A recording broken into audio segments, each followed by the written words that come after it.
Do not fall victim to the lie that it's not going to pick up, and it gets you to make adjustments. Because if you make adjustments, now you're resetting optimization. And that's the last thing we want to do. Learn from our early days of running Kinship way back when. We did not have this pro tip. What's up, Taylor?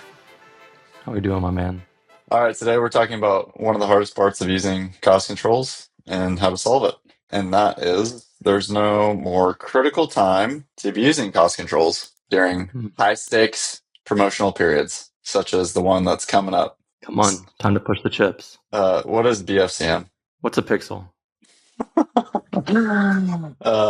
Yeah, that's the inside joke for the audience. One potential client, early days of Kinship. Or they ended up being a client. He straight up asked you, "What's a pixel?" What's a pixel? But yeah, Black Friday, Cyber Monday, baby. yeah, Black Friday, Cyber Monday. We don't have the nuance of last year where it rolled into half of it was in December, which is nice. Keeps the P&L cleaner. But yeah, this is different from, the beauty of cost controls is that obviously, like the promise is that it'll suppress your losing ads and worst spend and scale your best spend automatically. So that you don't have to do it manually versus like the golden days of Black Friday chaos of waking up at 5 a.m. and manually adjusting budgets all throughout the day, never really knowing if you overspent or underspent. So I think two quick things. One of the outliers is, what powers cost controls is like one, the expected click-through rate and then the expected conversion rate, which ends up being the real challenge of a Black Friday, Cyber Monday. Do you want to elaborate on that, Mr. Taylor, like I say? Yeah, I mean, like you're saying, just to double down on this point, I personally think moments like this is one of the strongest cases for cost controls. People might be thinking, well, like, I got to make sure that spend gets out on these big days. It's like, yeah, I mean, cost controls definitely do ensure that, and at the perfect amount of spend, right? So you just need to make sure that you have your budgets inflated for this moment, and you'll naturally see those budgets pick up at your target performance. We've seen budgets go from 20K a day to 100K a day, like that, right? It will come. I've seen it year after year after year after year. You just need to have patience here at the end of the day. But yeah, I mean, you'll just see it naturally pick up, right? Your cost control is going to pick up spend as soon as that conversion rate increases, which in November, obviously, shopping behavior is way up. Yeah. Conversion rate was way up. Click-through rate's way up. All the things that's going to lead to more spend against the cost control in that environment. So instead of making budget adjustments based on what you think is the best budget, right? And now you're making what are called, quote unquote, significant edits to campaigns, which to a degree will reset optimization. Hey, no, you just have inflated budgets on cost controls. It's constantly optimizing and scaling without you making a single edit and without resetting learning phase. This is also less, I mean, even that example of like the Black Friday, wake up at 5 a.m., all hands on deck. People are just running more and more. You're running a whole promotion for the entire month. So, like, obviously, there's still, brands still dangle the carrot for a Black Friday or a Cyber Monday. And maybe they have like an additional, deal that people, I think, probably subconsciously still expect and wake up on Black Friday. But it's probably more retail heavy than online, just because most of our brands are probably running, and what I see is, November 1st. It's just like kind of a full month long deal. For sure. For sure. Yeah, more and more you see that as well. And I've seen it actually work quite well. You can have deals 2 weeks out or a full month. Yeah. We'll see. Both have worked, both worth testing. But we're going to talk about some of the dynamics, I think, just like more tactically how to adjust these things. Because what the scenario that we just brought up, right, where it's like a Black Friday example, conversion rate doubles. Meta thinks it's probably just luck. So it regresses to historical data to avoid scaling on maybe noise, which prevents like overspending on flukes like in times past. But obviously, like during real promotional moments, that could leave money on the table. So what your point is, run super inflated budgets so you never actually have that governor on your spend. Right. I mean, the pixel fires, I mean, there could be a case to be made here where it also depends how long your sale is, right? I mean, it depends what you're optimizing against. If you're optimizing on a 1-day click or a 7-day click, there's differences on how the spend will be triggered. If it's on a 1-day click basis, right? The only historical spend it's taken into consideration of whether it should, start pumping is one day, Hmm. right? And so if you really want it to be reactive to the moment, set up your 1 day click campaigns, right? And if it's seeing that win at the cost control that you're after on a 1 day click basis that translates to your blended new customer ROAS target, it'll spike spend a lot quicker than if it was on a 7 day click, right? Because like Cody is mentioning here, if I only have 1 day of like spiked spend and conversion rate, it's also going to take into consideration the last 6 days prior to that. Transparently, though, I do think this is a little bit on the margins. I have seen, yesterday ultimately trigger spend moving forward, to where there's not much of a significant difference. But if we want to go into the nitty gritty technical details of this, it depends what attribution setting you're optimizing against Well, here. most people are on 7 day click, right? I mean, I would imagine. And I would not. I'll make this clear. If you've been spending on 7 day click, I wouldn't go upend your entire ad account and change this to a 1 day click basis. Again, once that conversion rate starts to really up, and people are purchasing more from your BFCM efforts, it'll continue to scale. And then you just need to be very mindful at the end of that sale, how insert yourself against those cost controls. So again, main point there, I think this is on the margins. I would Yeah, not go and up your ad account to transition to 1 day click. of course. Let's talk about the reverse end of that, though, which is once the sale is over, the post promotion crash, and if you don't dial it in, the problems. Yeah, learn from our early days of running kinship way back when. We did not have this pro tip, so please save some dad dollars here. At the end of it, again, everything we're talking about, at the end of the sale, when that ends, Meta doesn't know that sale is ending. It'll know after a day after it ends, and it spends to the roof, and it notices your conversion rates all the way down, after like just crushing it for however long your sale was, 1 week, 2 weeks, or a whole month. So if you don't actually lower your cost controls artificially at the end of the sale, once it's over, your ad spend is going to go through the roof, because why? It's leaning into the last 7 days of performance at that point for what it expects to happen moving forward. It doesn't understand that there's an input The that much higher BFCM is conversion having. rate. Right. And so it's operating out of that place. And so we've seen massive spend amounts get out in the early days of kinship, to where immediately, okay, no, at the end of a sale, we need to artificially insert ourselves and lower cost controls. And that is the only moment we would recommend, unless there's a bug, inserting yourself to lower cost controls that, don't translate directly to your blended new customer OS target. Any other tips and tricks of BFCM? I just think it's worth calling out in these moments. I've seen, again, we've been in the game for a while at this point, serving clients, a lot of different types of personalities, and across the board, whether they're, more of a really in the weeds, hands on type personality, or the personality that's super patient and trusts the process. Across the board in these moments, people are more privy to think that they need to make a ton of adjustments in the ad account to feel like they are doing the work to be Taking successful. advantage of the moment. They're taking advantage of, hey, now more than ever, I got to have my hands on the wheel. And that ultimately leads them to make decisions and make edits and adjustments.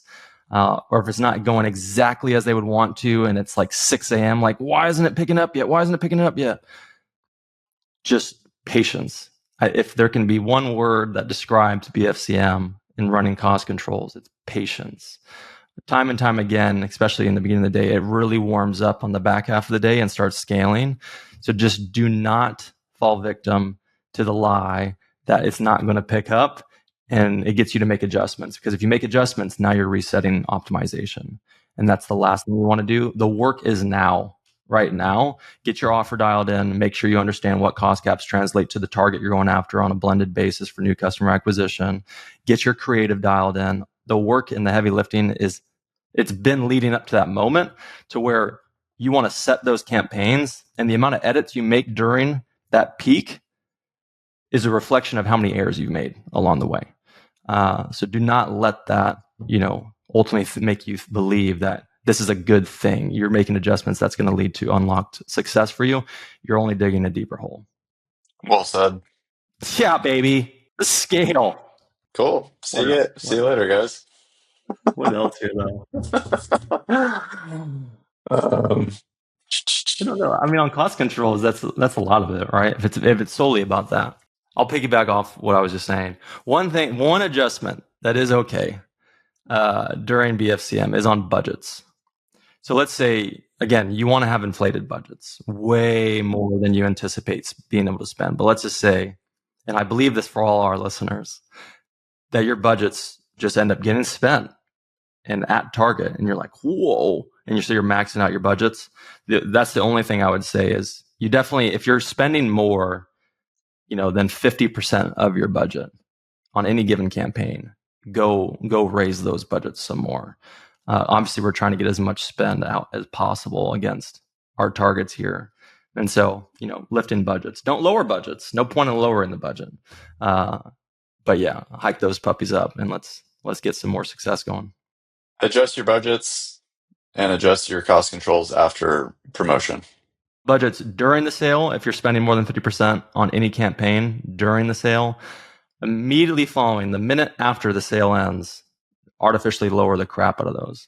And you might think on that piece, why do we change? Like, why are we so against changing cost controls? Typically, it's because it resets optimization. But the fact of the matter, though, those campaigns and what it's scaling and optimizing against, it's over, right? So regardless if you change cost caps or not, that thing is being all the way reset into the learning phase. So the cons of touching the cost controls are no longer even relevant.